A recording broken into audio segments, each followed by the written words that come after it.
ఈ కొర్నేలి గారు ఏం చేస్తున్నట్ట, పగలు 3 గంటల వేళ అప్పుడు నుంచి మొదలు పెట్టాడు. ఏ స్విచ్ వేసాడు అని అంటే, ప్రార్థన స్విచ్. ఎన్ని గంటలకు వేసాడు?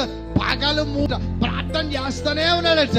వెంటనే ఎవరు దిగి వచ్చారని వాక్యం సెలవిస్తా ఉంది. చెప్పాలి, ఎవరు దిగి వచ్చారు? దేవుని దేవతలు. అక్కడ అంటాడు, ప్రకాశమానమైన వస్త్రములు ధరించుకొని దేవుని దూత ఒకటి దిగి వచ్చాడట. కొర్నేలి, నీ ప్రార్థన వినబడినది. స్తోత్రం. నీ ధర్మ కార్యాలు నా దేవుని సన్నిధికి చేరాయి.